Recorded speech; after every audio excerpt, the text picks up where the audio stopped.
Hello friends, welcome back to my channel. आज हम देखेंगे नो कॉन्टैक्ट सिचुएशन में आपके पार्टनर की थॉट्स और feelings. Do not forget to subscribe my YouTube channel and my TikTok. Let's begin.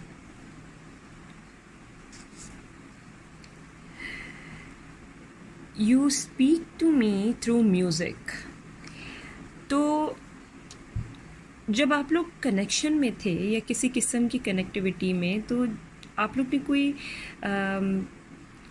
Songs एक दूसरे को शेयर किए थे। अब मैं इसको इस तरह से थोड़ा सा डिस्क्राइब कर सकती हूँ कि कभी जब आप रिलेशनशिप में होते हैं, एक दूसरे को एक दूसरे की फीलिंग्स शेयर कर रहे होते हैं, तो वो म्यूज़िक के थ्रू करते हैं कि या ये वाला सॉन्ग सुनो कितना अच्छा आया है, या ये वाला सॉन्ग सुनो, ये देखो कितने इसके लिरिक्स अच्छे हैं। बेसिकली वो जो हम सॉन्ग शेयरिंग कर रहे होते हैं ना, वो हम किसी को गाना नहीं सुना रहे होते, लेकिन हम उनको अपनी फीलिंग्स बयान करना चाह रहे होते हैं जो शायद हम खुद से नहीं कर सकते, क्योंकि हमारे पास ऐसे वर्ड्स ही नहीं होते। तो डेफिनेटली आपने कुछ ऐसे सॉन्ग्स उनको शेयर किए हुए थे और उनको बता के शेयर किए थे कि यार इसके लिरिक्स सुनो कितने प्यारे हैं, या ये मैं तुम्हें डेडिकेट करती हूँ या करता हूँ। तो वो सॉन्ग्स सुन रहे हैं और रिवाइंड कर रहे हैं उन लम्हात को, उस वक्त को जब वो आपके साथ थे, और जब कनेक्शन में क्या कहते हैं, बहुत हर चीज़ स्मूथ चल रही थी। और इस वक्त तो खैर फ़िलहाल यही एनर्जीज़ आ रही हैं कि वो आपके भेजे हुए सॉन्ग्स को सुन सुन के आपको याद कर रहे हैं, उन लम्हात को याद कर रहे हैं। अक्सर ऐसा होता है ना कि हम किसी इंसान की किसी चीज़ से बहुत फेमिलियर हो जाते हैं, जैसे कि परफ्यूम हो गया उसका, या उसकी दी हुई कोई चीज़ हो गई, या ये म्यूज़िक हो गई। तो यही सारी चीज़ें होती हैं जो बाद में मेमोरीज़ बन के काम आती हैं इंसान को याद करने में।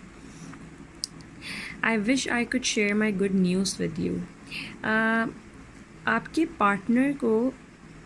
कोई ऐसी ख़बर मिली है जिसमें उनकी कोई प्रमोशन हुई है, ये कुछ बहुत अच्छा हुआ उनकी लाइफ में,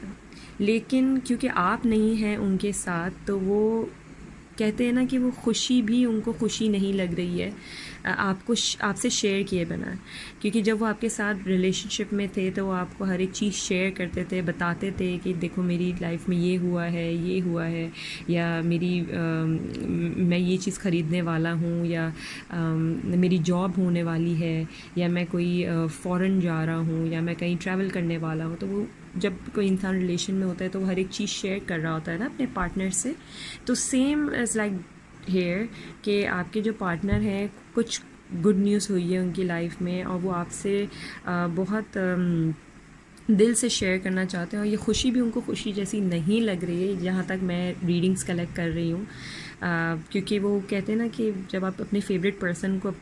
अपने से जुड़ी हुई चीज़ ना बताएं तो वो एक incomplete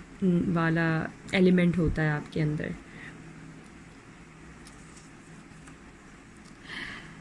I wish I had treated you better.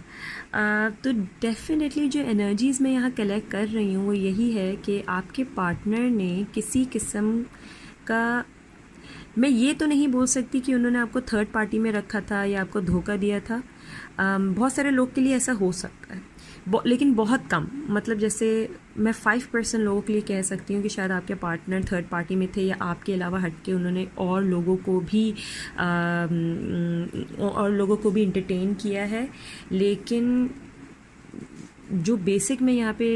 देख रही हूँ रीडिंग के थ्रू कि उन्होंने आपको ही अच्छे से ट्रीट नहीं किया है। वो कहते हैं ना कि जब कोई चीज़ हमारे पास होती है या कोई शख्स, हम उसको वैल्यू नहीं करते, और जब वो चला जाता है हमारी ज़िंदगी से तो फिर हमें ख़याल आ रहा होता है कि यार ये कितना अच्छा इंसान था, या इसने कितनी हमारी कदर की, हमें वैल्यू किया, हमें रिस्पेक्ट किया। तो सेम आपके पर्सन के साथ भी है, वो इसी फीलिंग में है कि उन्होंने आपको अच्छा ट्रीट नहीं किया। मैं एक और चीज़ विजुलाइज़ कर पा रही हूँ यहाँ पर कि आपके जो पार्टनर थे या थी, वो किसी किस्म के इनडिसाइसिव भी थे आपके और अपने रिलेशन को लेके। या तो आप रिलेशनशिप में थे और तब भी वो इंडिसाइसिव थे कि वो इस रिलेशनशिप का क्या करें, मतलब इसको आगे लेकर जाएं नहीं लेकर जाएं, या अगर आप रिलेशनशिप में नहीं भी थे तो वो ये सिर्फ यही सोचते रह गए कि मैं इसको कमिटमेंट दूं ना दूं, और पता नहीं ये मुझे किस तरीके से ट्रीट करे, या ये मेरा, वो कहते हैं ना बहुत सारी जगहों पे लोग थोड़ा सा मटेरियलिस्टिकली इन्वॉल्व होते हैं, तो शायद उनको यही था कि ये अमीन नहीं है या इसके पास पैसे नहीं हैं, तो मैं इसके साथ इन्वॉल्व हूँ भी तो पता नहीं ये आगे मुझे फ्यूचर में क्या इसका आउटकम निकले इस रिलेशनशिप का। पास्ट ट्रॉमा, तो आपके जो पर्सन है वो अगर उन्होंने आपको किसी किस्म की कमिटमेंट नहीं दी या इंडिसाइसिव थे, जैसे मैं पास्ट रीडिंग में मेरी ये निकल के आया है कि वो थोड़े से इंडिसाइसिव रहे हैं, तो डेफिनेटली शायद इसलिए क्योंकि वो किसी पास्ट ट्रॉमा से फ़ाइट कर रहे थे, या तो उनके पास्ट में कुछ ऐसे वो रिलेशनशिप से निकले थे जो कि बहुत ट्रॉमेटिक थे, उनको धोखा मिला है, या फिर उनको किसी किस्म का उनकी ब्रेकअप सिचुएशन थी, लेकिन ट्रॉमा था, पास्ट ट्रॉमा था, वो आगे मूव ऑन नहीं कर पा रहे थे या नहीं कर रहे थे इसलिए क्योंकि वो थोड़े डरे हुए थे कि अगर वो आगे बढ़े भी तो क्या पता उनके साथ वैसे ही सब हो जैसे पास्ट लाइफ में हुआ है। Can you forgive me? बिल्कुल, रीडिंग से ये क्लियर हो रहा है कि इन्होंने आपका दिल दुखाया है। अब चाहा वो उन्होंने आपको किसी किस्म की कमिटमेंट नहीं दी या उन्होंने आपको थोड़ा सा गलत तरीके से ट्रीट किया, मतलब आपकी वैल्यू नहीं की, रिस्पेक्ट नहीं की, आपकी कदर नहीं की, लेकिन अब क्योंकि शायद आप नहीं हैं उनके साथ, आप स्टेप बैक कर गए हैं या आप मूव ऑन कर गए हैं इस रिलेशनशिप से, तो अब वो उनको रियलाइजेशन हो रही है कि ये मैंने क्या कर दिया है, और वो बहुत गिल्ट और रिग्रेटिंग एनर्जी में है। मतलब जो एनर्जीज़ मैं यहाँ से कलेक्ट कर रही हूँ वो बड़ी गिल्ट वाली हैं, वो माफ़ी भी मांगना चाहते हैं, वो माफ़ी मांग रहे हैं आपसे कि क्या आप उनको माफ़ कर सकते हैं जो उन्होंने आपके साथ किया। और डेफिनेटली फिर माफ़ी की बात तो यही होता है कि इंसान सोचता है कि एक बार माफ़ी मिल जाए तो मैं वापस चला जाऊंगा इस शख्स के पास। तो एनर्जीज़ मुझे कुछ यही निकल के आ रही हैं कि आपके पर्सन आपसे माफ़ी मांग रहे हैं क्योंकि उनको आपकी लाइफ में वापस आना है और आपसे वापस कनेक्ट होना है। Will you love me? बड़ा ही कोई अजीब शख्स है क्योंकि इतना इल ट्रीट करने के बाद माफ़ी भी मांग रहा है और आपसे एक्सपेक्ट भी कर रहा है कि आप उसको वैसे ही ट्रीट करें जैसे आप पहले करते थे, प्यार मोहब्बत से, और पैम्परिंग करते थे, उनकी केयर करते थे। डेफिनेटली ऐसा कभी होता नहीं है। ऑब्वियसली जब एक इंसान, मैं आपको एक औरत की फितरत अगर बताऊँ ना, क्योंकि बीइंग अ वुमन, एक औरत तब तक किसी रिलेशन में इनपुट करती है जब तक उसको लगता है कि कुछ हो सकता है, मतलब ये इंसान बदल सकता है या ये सुधर सकता है या मैं इसको सुधार लूँगी और सब कुछ ट्रैक पे आ जाएगा, सारी रिलेशनशिप लाइन पे हो जाएगी। लेकिन जब वो देखती है कि यार अगला बंदा सुधर ही नहीं रहा है और मेरी एनर्जी भी सारी वेस्ट हो रही है और अगला बंदा क्या कहते हैं मुझे मेंटली एग्जॉस्ट कर रहा है,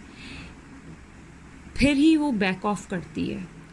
औरत ऐसी शख्सियत है, मैं कहती हूँ कि वो एंड वक्त तक, वो कहते हैं ना कि कब्र तक साथ देती है किसी भी मर्द का, चाहे वो पार्टनर हो या हस्बैंड हो या किसी भी रिलेशन में औरत हो, कि वो उसकी एक ख़ासियत है कि वो एंड वक्त तक साथ देती है। लेकिन जब वो देखती है कि यार यहाँ तो अब बात आगे बढ़ ही नहीं रही है, ख़त्म हो रही है और मतलब एग्जॉस्ट हो रहा है इंसान मेंटली, फिज़िकली, इमोशनली, फिर वो जब डिसीजन लेती है ना कि अब आई एम बैकिंग ऑफ, फिर तो कोई, मैं कहती हूँ कोई माई का लाल उसको वापस उस रिलेशनशिप में ला नहीं सकता। ये बड़ी ख़ासियत है एक औरत की। तो when she is in loving and giving energy, तब तो मैं कहती हूँ बॉयज़ इस चीज़ को बड़ा अवेल करते हैं, लेकिन एक बार जब एक औरत फिर जाती है तो फिर वो वापसी का रास्ता नहीं है। तो मुझे नहीं लगता, क्योंकि ये यहाँ एक्सपेक्ट कर रहे हैं कि ये वापस आएँ और आप इनको वैसे ही नर्चर करें और वैसे ही प्यार दें, लेकिन मुझे नहीं लगता कि आप ऐसा करेंगी या करेंगे। Please take it how it resonates. Definitely वो आपसे वापस कनेक्ट करके आपका वापस प्यार लेना चाहता है।